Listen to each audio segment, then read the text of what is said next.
अस्सलाम वालेकुम। कैसी हैं मेरी सारी प्यारी बहनें। उम्मीद करती हूँ कि सब खैरियत से होंगी। आज हम बात करेंगे कि प्रेगनेंसी का छठा महीना जो वो कैसा गुज़रता है, आपको इसमें कौन-सी मुश्किलात पेश आ सकती हैं, आपको इसमें डाइट क्या लेनी चाहिए, बेबी की मूवमेंट, बेबी का साइज़, इन सब चीज़ों के बारे में आज हम डिस्कस करेंगे और मैं अपना जो एक्सपीरियंस है आप लोगों के साथ शेयर करूँगी। अल्हम्दुलिल्लाह मेरा 7th मंथ स्टार्ट हो चुका है। और वीडियो शुरू करने से पहले आप लोगों से गुजारिश है कि जिन्होंने मेरा चैनल सब्सक्राइब नहीं ना किया हो अभी तक, वो जल्दी से कर लें ताकि मेरी आने वाली प्रेगनेंसी के मुतल्लिक हर अपडेट आपको मिल सके। और आपकी ढेर सारी दुआओं की मुझे ज़रूरत है, अपनी दुआ में याद रखिएगा।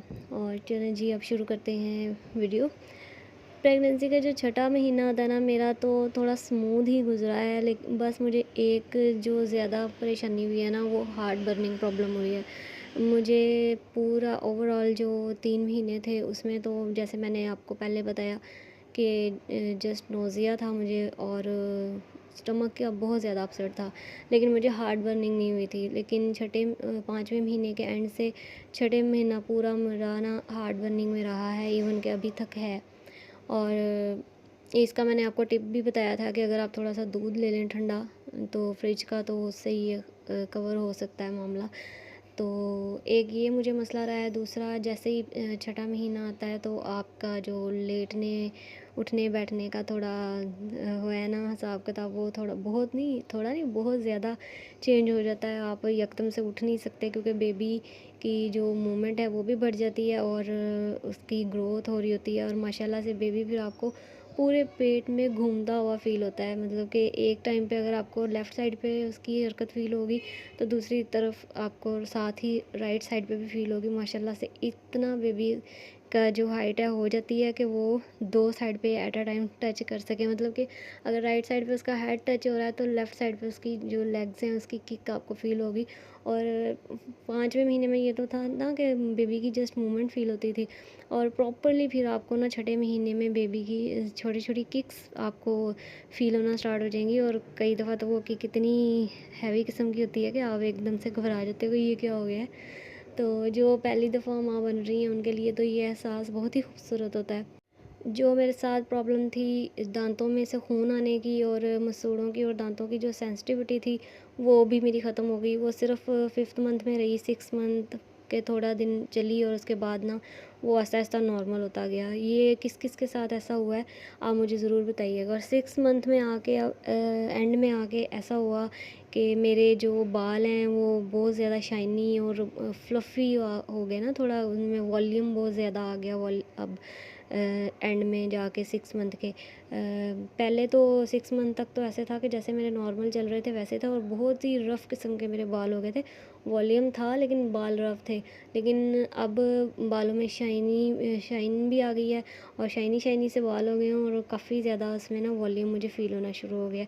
अभी मैं यही देख रही थी, मैंने सोचा कि जब बेबी हो जाएगा, तो मैंने सुना है कि बेबी होने के बाद बाल झड़ना स्टार्ट हो जाते हैं, तो फिर ये बड़े दुःख की बात होगी।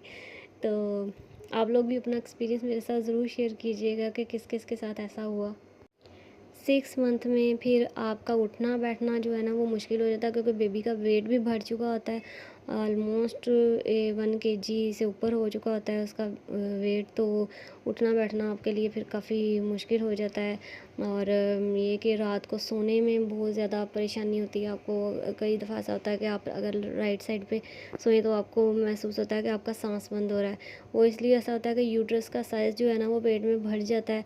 आपके जो फेफड़े हैं वो भी थोड़ा जगह कम लेते हैं, उससे आपको छोटे-छोटे साँस लेने पड़ते हैं, खुल के आप साँस भी नहीं ले पाते।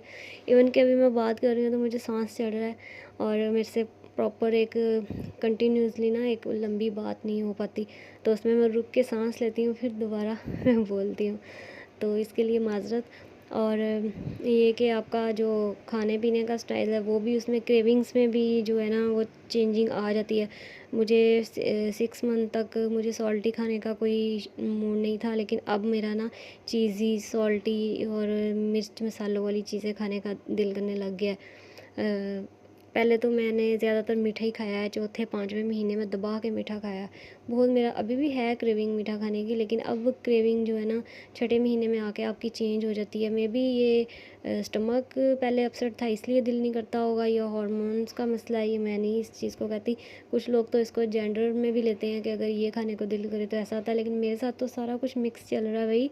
मैं नहीं कह सकती कि मैं ये खाऊंगी या वो खाऊंगी, क्योंकि मेरे साथ तो सब कुछ अब मिक्स चल रहा है। प्रेगनेंसी का पहला सेमेस्टर मैंने कुछ खाया नहीं, सेकंड सेमेस्टर में मुझे मीठा खाने की क्रेविंग थी, अब थर्ड सेमेस्टर जो शुरू हुआ है तो मुझे सॉल्टी खाने की क्रेविंग्स आने लग गई हैं।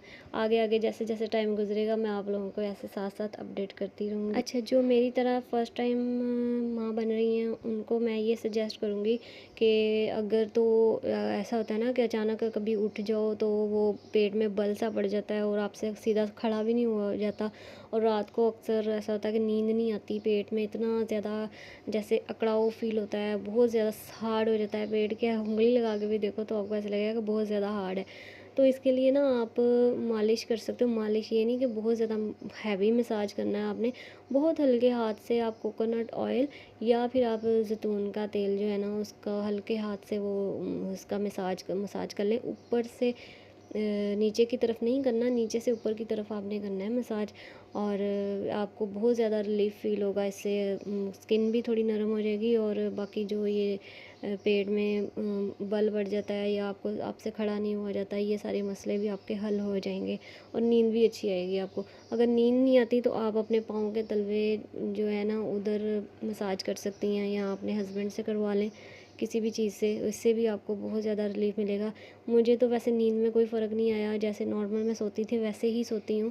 कुछ लोग कहते हैं कि प्रेगनेंसी में नींद बहुत ज़्यादा आती है, लेकिन मुझे नींद नहीं आई।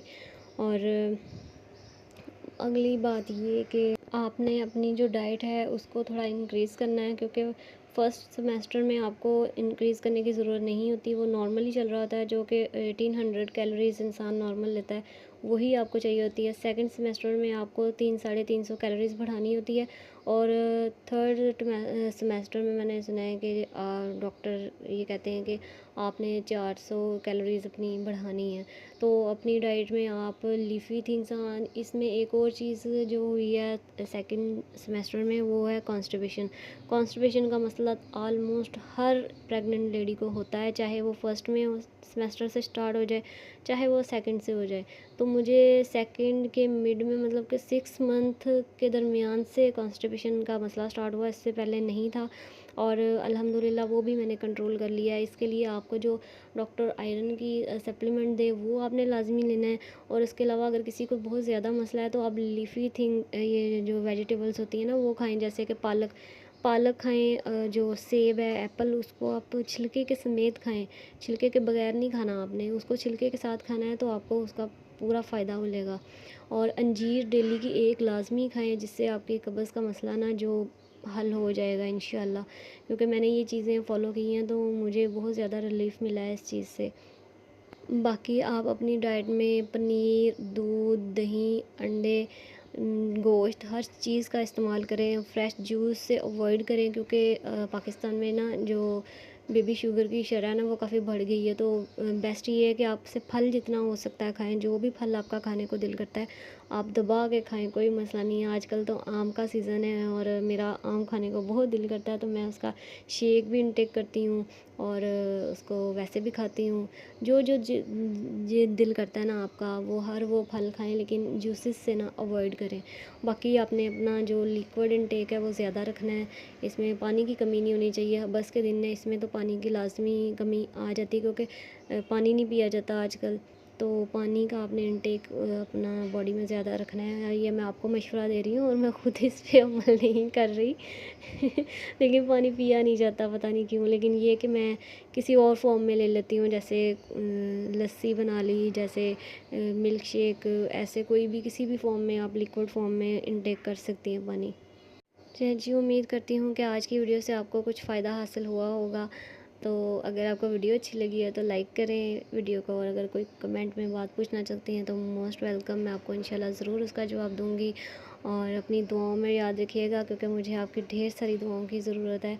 और मुझे दीजिए इजाज़त, अगली वीडियो तक के लिए अल्लाह हाफ़िज़।